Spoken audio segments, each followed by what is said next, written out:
डोलुओ continent में पहुंचकर level 99 limit डोलुओ बन गए। ठीक उसी समय जब तुम अपना खुद का गॉड पोजीशन बनाने वाले थे तभी देर से सही लेकिन गार्डियन सिस्टम एक्टिवेट हो गया। सिस्टम ने तुम्हें पहला मिशन दिया टैंक्सन का गार्डियन बनने का, लेकिन तुमने बिना एक पल सोचे उस मिशन को ठुकरा दिया। उसके बजाय तुमने सीधा क्वीन रेक्सॉन का गार्डियन बनने का फैसला किया और इस तरह तुमने विलन साइड की रक्षा करने का पाथ चुन लिया। ऐसा इसलिए नहीं था कि तुम्हारे अंदर न्याय की भावना थी, बल्कि इसलिए कि तुम्हारे विचार और प्रिंसिपल विलन के पक्ष से अधिक मेल खाते थे। होस्ट ने ग्रेट विलेन क्वीन रेक्सॉन का गार्डियन बनने का सिलेक्शन किया है। प्लीज तुरंत स्पिरिट हॉल पहुंचे, क्वीन रेक्सॉन की रक्षा करे और उसकी वृद्धि में सहायता करे। System reward infinity short domain, एक 1,00,000 साल पुरानी head spirit bone 9 spirit ring को 1,000,000 साल पुराने स्पिरिट रिंग में अपग्रेड किया जाएगा। इन्फिनिटी शॉर्ट डोमेन में फैंटेसी रिफ्लेक्शन होती है। ये तुम्हारे द्वारा कभी इस्तेमाल की गई हर तलवार को दोबारा बुला सकता है। बुलाई गई हर तलवार तुम्हारे लिए लड़ेंगी और उसकी शक्ति तुम्हारे बराबर होगी। साथ ही इस डोमेन के भीतर तुम्हारी कल्पना की गई हर वस्तु वास्तविक रूप धारण कर सकती है और उसकी शक्ति भी मूल वस्तु के समान होगी। ये डोमेन संग एक अलग दुनिया बन जाता है। जो भी इसके अंदर खींचा जाएगा उसकी सभी डोमेन पूरी तरह निष्क्रिय हो जाएगी। जगह और नियम किसी को भी कोई भी महत्व नहीं रहेगा। इन्फिनिटी शॉर्ट डोमेन का नाम देखते ही उसके आंखें चमक उठी, उसका पूरा उत्साह लौट आया। इस डोमेन के सामने Azura domain, killing god domain, blue silver domain और एंजल डोमेन सभी बेकार थे। जैसे ये डोमेन एक्टिवेट होता बाकी सभी डोमेन पूरी तरह कुचल कर शून्य में बदल जाते। क्वीन रेक्सॉन को चुनना वास्तव में बहुत बड़ा फायदा था। अच्छा हुआ उसने टैंक्सन को नहीं सुना, वरना उसे बहुत बड़ा नुकसान उठाना पड़ता।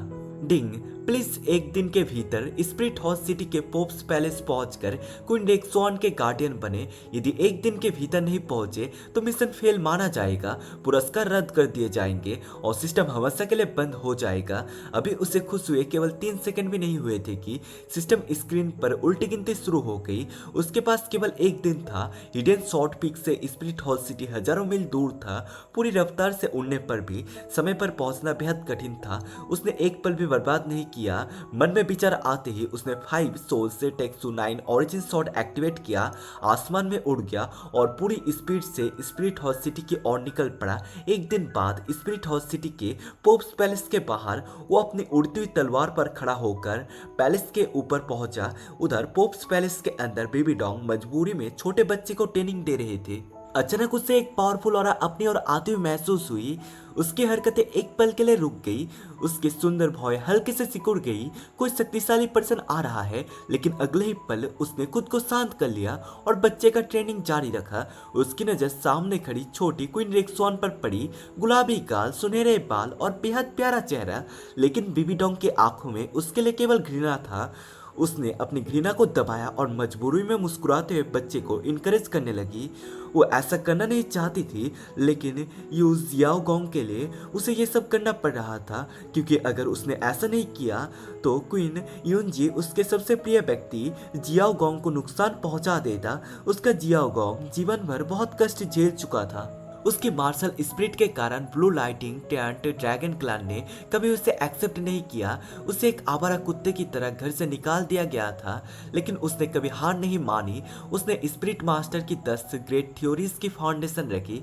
इन खूबसूरत यादों को याद करते ही बेबी डॉग की बर्फ जैसी ठंडी आंखों में हल्की कोमलता आ गई। से क्वीन यूनजी की याद आ जाती है, वही इंसान जिसका वो कभी सबसे अधिक सम्मान करती थी, लेकिन जिसने उसकी पूरी जिंदगी बर्बाद कर दी, जिसने उसे उसके सबसे प्रिय इंसान को हमेशा के लिए अलग कर दिया। हालांकि वो सचमुच क्वीन रेक्सॉन को मार देना चाहती थी, लेकिन वो ऐसा नहीं कर सकती थी। अगर उसने क्वीन रेक्सॉन को मार दिया तो क्वीन यूनजी उसका बदला जियाओ गोंग से लेता, इसलिए उसे अपने प्रिय जियाओ गोंग की रक्षा करनी ही थी।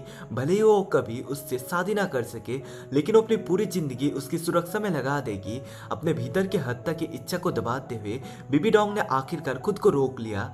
उसने कोई कदम नहीं उठाया। छोटी जियाओ रेक्सॉन ने जब अपनी माँ की आंखों में कुछ समय के लिए वो कोमलता देखी तो उसका दिल खुशी से भर उड़ गया। उसे लगा आखिरकार माँ ने उससे अपना लिया। अब उसके अंदर पहले से भी ज्यादा मेहनत करने की प्रेरणा आ गई।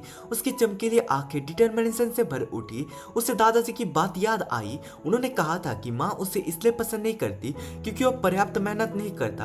अब जबकि उसने इतनी प्रोग्रेस कर ली तो माँ ने आखिरकार उसे अपना लिया, लेकिन बेचारे छोटे क्वीन रिएक्शन को पता नहीं था कि बीबी डोंग के आंखों में आई वो कोमलता उसके लिए नहीं थी, वो केवल जियाओ गोंग को याद कर रही थी। उसे तो यह भी पता नहीं था कि कुछ समय पहले जिस लड़की को वो अपनी माँ मानता था वही उसे मार डालना चाहती थी, और आज उसकी जान केवल इसलिए बची थी क्योंकि बीबी डोंग को डर था कि अगर उन्होंने क्वीन रिएक्शन को नुकसान पहुंचाया तो उसका सबसे प्रिय जियाओ गोंग को भी उसकी वजह से संकट में पड़ जाएगा। छोटी क्वीन रिएक्शन पूरी लगन के साथ तलवार का प्रैक्टिस कर रही थी।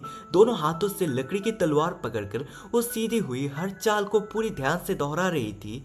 पूरी तलवारबाजी समाप्त करने के बाद वो खुशी खुशी अपनी माँ की ओर देखने लगी। उसे उम्मीद थी कि आज माँ उसकी तारीफ करेंगी। वो मन ही मन सोच रही थी कि दूसरे बच्चे की माँ अपने बच्चों की कितनी तारीफ करती होगी। वो इंतजार करती रही और कहती रही, लेकिन उसकी माँ के मुंह से एक भी प्रशंसा का शब्द नहीं निकला। बीबी डोंग के चेहरे पर फिर से वही ठंडापन लौट आया। ऐसा लग रहा था जैसे क्वीन रिएक्शन ने उसका कोई बहुत बड़ा नुकसान कर दिया हो। कुछ ही पल पहले उसके चेहरे पर हल्की मुस्कान थी, लेकिन अब वो फिर से बर्फ जैसी ठंडी हो चुकी थी। इस अचानक बदलाव ने क्वीन रिएक्शन का दिल तोड़ दिया। वो समझ नहीं पा रही थी कि आखिर उसने क्या गलती की थी। उसने तो अपनी पूरी कोशिश की थी। दूसरे लोगों को यही सॉर्ड आर्ट सीखने में 1 या 2 दिन लग जाते थे, लेकिन उसने इसे केवल 2 घंटे में सीख लिया था। फिर भी उसे अपनी माँ से एक भी तारीफ नहीं मिली। उसका मन उदासी से भर गया। उसकी आंखों में आंसू आ गया, लेकिन वो रो भी नहीं सकती थी और रोने की हिम्मत भी नहीं कर सकती थी। उसे डर था कि कहीं उसकी माँ उससे और भी ज्यादा नफरत ना करने लगे, इसलिए उसने सारी गलती खुद पर टाल दी। शायद मैं आधे घंटे में पूरी सॉर्ड आर्ट नहीं सीख पाई, इसलिए माँ खुश नहीं है। वो खुद को यही समझाने लगी, लेकिन दिल का दर्द कम नहीं हुआ। उसकी भी बस एक ही इच्छा थी कि उसकी भी एक ऐसी माँ हो जो उसे देखकर मुस्कुराए, जो उससे प्यार से गले लगाए और उससे प्यार से बात करे। लेकिन पूरे 9 सालों में उससे बेहतर कोई नहीं जानता था कि ये कभी पॉसिबल नहीं होगा। अगर बेबी डोंग दूसरे बच्चे की माँ की तरह उससे प्यार से पेश आती तो वो कभी उन्हें माँ कहने से नहीं झिझकती, लेकिन आम दिनों में वो उन्हें माँ कहने की हिम्मत भी नहीं करती थी। उसे केवल दीदी कहकर बुलाना पड़ता था। सिर्फ उसके पिता की मौजूदगी में ही वो उन्हें माँ कह पाती थी। क्या जियाओ रिक्सू ने अच्छा नहीं किया? उसने मासूमी से पूछा। उसका दयनीय चेहरा देखकर किसी का भी दिल पिघल जाता, लेकिन बीबी डोंग चुप रही। उसकी उम्मीद भरी नजरों के सामने उसने बस हल्का सा सिर हिला दिया। हाँ, क्वीन रेंजू ने सिर झुका लिया। उसने अपने होठ भींच लिए। आंसू उसकी आंखों में भर आई। मैं और अच्छी तरह करूंगी, उसने जिद से कहा। फिर अपनी लकड़ी की तलवार उठाई और वापस ट्रेनिंग करने के लिए दौड़ गई। उसी समय पोप्स पैलेस के बाहर लिंग फेंग अपनी उड़ती हुई तलवार पर सवार होकर पहुंचा। जैसे ही वो अंदर एंटर करने वाला था तो परछाइयां उसके सामने आकर खड़ी हो गई। चारों ओर तेज तलवार की एनर्जी फैल गई। हवा तक उस एनर्जी से कटने लगी। अपनी उड़ती तलवार पर एक हाथ पीछे बांधकर खड़े लिंग फेंग ने सामने मौजूद क्रिसैंथेमम डोलुओ और घोस्ट डोलुओ को शांत नजरों से देखा। तुम कौन हो? बिना अनुमति पोप्स पैलेस में घुसने की हिम्मत कैसे हुई? क्रिसैंथेमम डोलुओ की आवाज गंभीर थी। वो सामने वाले से बेहद सतर्क था। पूरे कॉन्टिनेंट में उड़ती तलवार पर यात्रा करने वाले लोगों उंगलियों पर गिने जा सकते थे। उनमें से एक थे सॉर्ड डोलुओ चेनसिन और दूसरे हिडन सॉर्ड पीक के रहस्यमय सॉर्ड इमोर्टल। लेकिन चेनसिन की उम्र 60 साल से ज्यादा, जबकि सामने खड़ा व्यक्ति बहुत ज्यादा यंग था, इसलिए वो चेनसिन नहीं हो सकता था। तो फिर उसकी पहचान केवल एक ही हो सकती थी, हिडन सॉर्ड पीक का सॉर्ड इमोर्टल। ये सोचते ही क्रिसैंथेमम डोलुओ का दिल जोर से धड़क उठा। ये व्यक्ति वही था जिससे ग्रैंड वेस्पियर तक सावधान रहते थे। अब तक हिडन सॉर्ड पीक और स्पिरिचुअल हॉर्न ने कभी एक दूसरे के मामलों में दखल नहीं दिया था, तो आज वो अचानक यहाँ क्यों आया था? दोनों डोलुओं ने एक दूसरे की ओर देखा। हालांकि उनके मन में डर था, फिर भी वो रास्ता छोड़ने को तैयार नहीं हुए। लिंग फेंग ने बस उन दोनों पर एक नजर डाली। उसके पास समय बर्बाद करने का मौका नहीं था। उसने कोई सफाई देने की जरूरत भी नहीं समझी। उसकी आंखों से एक तेज तलवार एनर्जी निकलकर दोनों की ओर बढ़ी। क्रिसैंथेमम डोलुओ और घोस्ट डोलुओ के चेहरे का रंग उड़ गया। दोनों ने तुरंत अपनी स्पिरिचुअल पावर एक्टिवेट करी और प्रोटीन की सील बनाया। काफी मुश्किल से वो उस हमले को रोक पाए। अब उन्हें पूरी तरह समझ आ चुका था कि सामने वाला कितना भयानक था। दोनों ने तुरंत अपने मार्शल स्पिरिट बुला लिए। Martial spirit function skill, polar stillness domain, दोनों एक साथ अपनी कॉम्बाइंड टेक्निक शुरू करने वाले थे कि अगले ही पल दो ठंडी तलवार अचानक उनकी गर्दन पर टिक चुकी थी। उन तलवार से निकलती ठंडी चमक ने दोनों के शरीर में सिरहान दौड़ा दी। लिंगफैंग ने शांत स्वर में कहा, मेरी सलाह है समझदारी से काम लो। उसका चेहरा बिल्कुल शांत था, लेकिन उसकी तलवार दोनों की गर्दन पर टिकी थी। दोनों डोलुओं के पूरे शरीर से ठंडा पसीना बहने लगा। अगर तलवार 1 इंच भी आगे बढ़ जाती तो उनके सिर उसी क्षण धड़ से अलग हो जाते। अपनी जान खतरे में देखकर दोनों बिल्कुल स्थिर हो गए। उनकी मार्शल स्पिरिट फंक्शन स्किल वही रुक गई। लिनफेंग वहां क्वीन रेंजू का गार्डियन बनने आया था, स्पिरिट हॉल के शक्तिशाली लोगों का नरसंहार करने नहीं, इसलिए उसने उन्हें मारने का कोई इरादा नहीं रखा। उसने अपनी तलवार वापस ले ली और दोनों के बीच से निकलकर सीधे पोप्स पैलेस के अंदर चला गया। कुछ ही देर बाद वो उस हॉल में पहुंचा जहां छोटी क्वीन रेंजू अकेले ट्रेनिंग कर रही थी। वो लकड़ी की तलवार हाथ में लिए पूरी फोकस से तलवार चला रही थी। उसकी छोटी सी आंखों में डिटरमिनेशन था। कम उम्र होने के बावजूद उसकी हर तलवार की चाल में एक्स्ट्रा ऑर्डिनरी टैलेंट झलक रही थी। एक एक बार पूरी गंभीरता से किया जा रहा था। पूरा अभ्यास समाप्त होने पर उसके माथे पर पसीना चमक रहा था। उसने अपनी बाह से पसीना पोंछा, फिर तुरंत तलवार उठाया, दोबारा ट्रेनिंग शुरू कर दिया। वो इतनी तौलीन थी कि उसे ये तक महसूस नहीं हुआ कि हॉल में अब एक और व्यक्ति भी मौजूद था। छोटी क्वीन रेंजू को इतनी लालीनता से प्रैक्टिस करते देख लिनफेंग को अपने पुराने दिन याद आ गए, जब वो खुद इसी तरह शॉर्ट प्रैक्टिस किया करता था। उसका मन भीतर तक छू गया। उसने तुरंत उसे टोका नहीं, बल्कि चुपचाप एक और खड़ा होकर उसका प्रैक्टिस देखने लगा। एक फाइनल बॉस बनने लायक टैलेंट वास्तव में कैसी होती है, ये क्वीन रेंजू को देखकर साफ समझ में आ रहा था। उसने केवल एक बार तलवार की पूरी कला देखी थी और उसे पूरी तरह समझ भी लिया था। इतना ही नहीं, उसने उसी आधार पर दो नई तलवार ट्रिक्स भी खुद से विकसित कर ली। लिनफेंग ने हल्की तालियां बजाई और उसकी ओर पड़ा। क्वीन रेंजू तुरंत रुक गई। उसका पूरा शरीर सतर्क हो गया। उसके आंखों में सावधानी साफ दिखाई दे रही थी। उसने दोनों हाथों से अपनी लकड़ी की तलवार कसकर पकड़ ली और लड़ने की पोजीशन में आ खड़ी हो गई। तुम कौन हो? उसने तलवार की नीक सीधे लिंगफेंग की ओर कर दी। डरी हुई बिल्ली की तरह वो लगातार उससे घूरती रही। लिंगफेंग, वही रुक जाओ, एक कदम भी आगे मत आना। अगर तुम आगे बढ़े तो मैं हमला कर दूंगी। खतरे का एहसास होते ही उसने अपनी पकड़ और मजबूत कर ली, लेकिन लिनफेंग ने उसकी चेतावनी को पूरी तरह अनदेखा कर दिया। वो आराम से उसकी ओर चलता रहा। ये देखकर क्वीन रेंजू ने कोई झिझक नहीं दिखाई। उसके दोनों हाथों से तलवार ऊपर उठाई और पूरी ताकत से उस पर वार कर दिया, लेकिन लिनफेंग के चेहरे पर जरा भी घबराहट नहीं आई। उसने केवल अपने इंडेक्स और मिडिल उंगली आगे बढ़ाई और आसानी से उसकी लकड़ी की तलवार को बीच में ही रोक लिया। तलवार इस तरह नहीं चलाई जाती। तुम्हारी ताकत भी कम है और तुम्हारी स्पीड भी। ध्यान से देखो, तलवार इस तरह चलाई जाती है। उसने क्वीन रेंजू के हाथ से लकड़ी की तलवार ले ली, फिर उसे हाथ में घुमाकर प्रदर्शन करने लगा। उसने बहुत हल्के से वार किया। लकड़ी की तलवार हवा को चीरते हुए निकल गई। उस वार के साथ ही तलवार पर एनर्जी इकट्ठा होने लगी। एक सांप से चिंगारी की आवाज आई। लकड़ी की तलवार अचानक आग के लिपटों में घिर गई। वो एक जलती हुई अग्नि तलवार बन चुकी थी। फिर उसका हल्का सा दूसरा वार किया और उसी क्षण सारी आग गायब हो गई। वो क्वीन रेंजू की ओर मुड़ा और बोला, तलवार इस तरह इस्तेमाल की जाती है, अब बताओ कुछ समझ आया? छोटी क्वीन रेंजू उलझन भरे चेहरे से उसे देखने लगी। उसे उस वार की असली गहराई बिल्कुल समझ नहीं आई।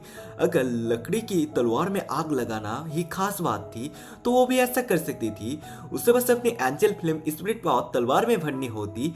इसलिए उसने बेपरवाह ये कहा, हाँ मैंने देखा, पहले तलवार में आग लगी, फिर आग बुझ गई। उसने पूरी गंभीरता से यही जवाब दिया। ये सुनकर लिंगफेंग लगभग हक्का बक्का रह गया। अभी अभी उसने अपने सालों का शॉर्ट प्रैक्टिस, तलवार का ज्ञान और डीप एक्सपीरियंस सब कुछ एक ही बार में दिखा दिया था, और इस लड़की ने बस इतना ही देखा कि तलवार जली फिर बुझ गई। कुछ पल के लिए उसे समझ ही नहीं आया कि क्वीन रेंजू को असाधारण टैलेंट कहे या बिल्कुल भोली। अगर उसके टैलेंट की बात करे तो उसने एक बार में देखकर पूरी स्वॉर्ड आर्ट सीख ली थी, लेकिन अगर समझदारी की बात करे तो वो अभी भी उसके एक ही गहरे अर्थ को नहीं समझ पाई थी। ठंग आखिरकार लिंगफेंग खुद को रोक नहीं पाया। उसने हल्के से लकड़ी की तलवार उसके माथे पर मार दी। आह! क्वीन रेंजू ने अपना माथा पकड़ लिया। उसके आंखों में आंसू भर आए। वो बेहद दुखी लग रही थी। लिंगफेंग ने कहा, आग लगाना तो सिर्फ ऊपर से दिखाई देने वाली चीज थी, असल बात उसके अंदर छिपी थी। अभी मैंने एक नहीं पूरे 1000 बार किए थे। क्वीन रेंजू की बड़ी बड़ी आंखें आश्चर्य से फैल गई। ये 1000 बार? वो पूरी तरह हैरान रह गई। उसे ये बात बिल्कुल समझ नहीं आई। उसने तो अपने आंखों से केवल एक ही बार देखा था। वो मानने को तैयार ही नहीं थी कि कोई इंसान इतना भी तेज हो सकता है। 1000 बार, जो दिखने में केवल एक ही बार लगे। उसने गंभीर चेहरे से कहा, सिर्फ इसलिए कि मैं छोटी हूँ और देखने में भोली लगती हूँ, इसका मतलब ये नहीं कि आप मुझे बेवकूफ़ बना सकते हैं। मैंने साफ देखा है, आपने सिर्फ एक बार ही तलवार चलाई थी। उसने एक उंगली उठाकर पूरी ईमानदारी से अपनी बात कही। उसका छोटा सा गुलाबी चेहरा, हल्की सी बीबी फेट वाली इनोसेंट फेस उसे और भी प्यारा बना रही थी। इतनी छोटी उम्र में ही उसकी सुंदरता अलग ही दिखाई देती थी। कोई भी आसानी से कल्पना कर सकता था कि बड़ी होने पर वो कैसी अनुपम सुंदरी बनेगी। लिंग फैंग ने उसे देखा तो उसे मानो भविष्य के एंजल गॉड दिखाई देने लगी। वही अमेजिंग ब्यूटी और डिवाइन ऑरा वाली क्वीन रेंजू। उसी समय हॉल के बाहर से गंभीर आवाज सुनाई दी, सियाओजो, उसने तुमसे झूठ नहीं कहा। अभी उसके उस एक बार में वास्तव में पूरे 1000 बार छिपे हुए थे।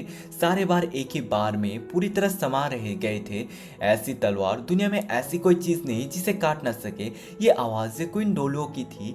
जैसे ही क्वीन रेंजू ने अपने दादाजी की आवाज सुनी, उसकी आंखें खुशी से चमक उठी। उसका सारा तनाव तुरंत गायब हो गया। वो मुस्कुराते हुए उनकी ओर दौड़ी, अपनी दोनों बाहें फैलाई और सीधे जाकर उनके सीने से लिपट गई। अपने सबसे प्यारी पोती को अपने ओर दौड़ते हुए देखकर क्वीन डोलियो ने राहत की सांस ली। ये देखकर कि लिंग फैंग ने उसे कोई नुकसान नहीं पहुंचाया था, उनके चेहरे पर एक स्नेह भरी मुस्कान फैल गई। उन्होंने क्वीन रेंजू को अपनी बाहों में भर लिया। दादाजी आ गए। सियाओजू, तुम्हें कहीं चोट तो नहीं लगी? उन्होंने उसे सिर से पैर तक ध्यान से देखा। जब उन्हें यकीन हो गया कि वो बिल्कुल सुरक्षित है, तभी उनके दिल की चिंता दूर हुई। क्वीन रेंजू ने सिर हिलाया। दादाजी, मैं बिल्कुल ठीक हूँ, मुझे कोई चोट नहीं लगी। फिर उसने हैरानी से पूछा, लेकिन दादाजी, आप अचानक यहाँ कैसे आ गए? आखिरकार क्वीन डोलो ने सामान्यतः वॉरशिप हाउस से शायद ही कभी बाहर निकलते थे। उन्होंने तुरंत जवाब नहीं दिया, बल्कि क्वीन रेंजू को अपने पीछे सुरक्षित करते हुए उनकी नजर सीधे लिंग फैंग पर टिक गई। वो इस व्यक्ति को अच्छी तरह जानते थे। वो था हिडन स्वॉर्ड पीक का ग्रेट स्वॉर्ड इमोर्टल, एक ऐसा तलवारबाज जिसकी स्वॉर्ड दाव की टैलेंट चीन सिन से भी कहीं ज्यादा अधिक थी। वर्तमान युग का सबसे शक्तिशाली स्वॉर्ड कल्टिवेटर। दोनों का पहले भी एक बार सामना हो चुका था। उसकी स्वॉर्ड दाव अजय थी। उसकी तलवार एक बार निकल गई तो सामने आने वाली हर चीज को चीरते हुए आगे बढ़ती थी। हालांकि क्वीन डोलुओ को आकाश का सबसे शक्तिशाली व्यक्ति कहा जाता था, फिर भी वो लिंग फैंग की तलवार का सीधे सामना करने का साहस नहीं करते थे। उन्होंने धीरे से कहा, सियाओजू, तुम पहले अंदर चली जाओ, मुझे इनसे अकेले में कुछ बात करनी है। लिंग फैंग बहुत खतरनाक था। उन्हें डर था कि कहीं क्वीन रेंजू को कोई नुकसान ना पहुंच जाए। उन्होंने प्यार से उसके कंधे पर हाथ रखा और उन्हें अपने पीछे कर लिया। फिर इशारे में क्रिसंथमम डोलो और घोस्ट डोलो को उसे वहां से ले जाने के लिए कहा। दोनों आगे बढ़े, लेकिन क्वीन रेंजू ने साफ मना कर दिया। उसने दृढ़ता से सिर हिलाया। दादाजी, मैं नहीं जाऊंगी, मैं आपके साथ ही रहूंगी। फिर अचानक उसे कुछ याद आया। उसने उत्सुकता से पूछा, दादाजी, अभी आपने जो कहा, क्या वो सच था? क्या उन्होंने सचमुच एक ही बार में पूरे 1000 बार किए थे? उसकी मासूम आंखों में जिज्ञासा साफ झलक रही थी। उसे अपनी आंखों पर पूरा भरोसा था। उसने तो केवल एक ही बार देखा था, लेकिन जब अब लिंग फैंग भी वही कह रहा था और दादाजी भी। क्वीन डोलो ने गंभीर स्वर में समझाया, लकड़ी की तलवार में आग स्पिरिट पावर की वजह से नहीं लगी थी। वो इतनी तेज गति से हवा को चीर रही थी कि यो हवा के साथ लगातार घर्षण होने से उसमें आग लग गई। फिर उन्होंने सिर हिलाया। हाँ, असल में 1000 बार किए थे, बस उसकी गति इतनी तेज थी कि हर बार बिल्कुल उसी रास्ते पर पड़ा जहाँ पिछली बार पड़ा था। इसी वजह से तुम्हारी आंखों को केवल एक ही बार दिखाई दिया। इतना कहकर उन्होंने फिर लिंग फैंग की ओर देखा। जब उन्हें यकीन हो गया कि उसके मन में कोई बुरा नियत नहीं है, तभी उन्होंने थोड़ा सा राहत महसूस की। फिर उन्होंने गंभीर स्वर में पूछा, स्वॉर्ड इमोर्टल, स्पिरिट हॉल और हिडन स्वॉर्ड पीक हमेशा एक दूसरे के मामलों से दूर रहते हैं, फिर आज आप अचानक स्पिरिट हॉल सिटी के पोप्स पैलेस क्यों आए हैं? इतने सालों का एक्सपीरियंस रखने वाले क्वीन डोलो अच्छी तरह जानते थे कि लिंग फैंग जैसा व्यक्ति केवल क्वीन रेंजू को एक तलवार का प्रदर्शन दिखाने के लिए इतनी दूर नहीं आएगा। हाँ, क्वीन रेंजू की टैलेंट असाधारण थी। वो पूरे एंजल क्लान की सबसे टैलेंटेड उत्तराधिकारी थी, लेकिन क्वीन डोलो जानते थे कि केवल यही कारण नहीं हो सकता। लिंग फैंग ने उसकी और शांत नजरों से देखा और धीरे से कहा, हिडन स्वॉर्ड पीक और स्पिरिचुअल हॉल का कभी कोई संबंध नहीं रहा और मैं भी बिना किसी कारण से यहाँ नहीं आया हूँ। मैं पोप्स पैलेस सिर्फ एक ही काम के लिए आया हूँ, इतना कहते हुए उसकी नज़र क्वीन डोलो के पीछे खड़े क्वीन रेंजो पर टिक गई। ये देखते ही क्वीन डोलो का चेहरा बदल गया। उन्होंने तुरंत एक कदम आगे बढ़ाकर अपने शरीर से क्वीन रेंजो को पूरी तरह ढक लिया। फिर ठंडी आवाज में बोले, वो मेरी पोती है, मेरी एकलौती पोती, उसकी तरफ नज़र उठाने की मत सोचना। लेकिन लिन फैंग पर इस चेतावनी का जरा सा भी असर नहीं हुआ।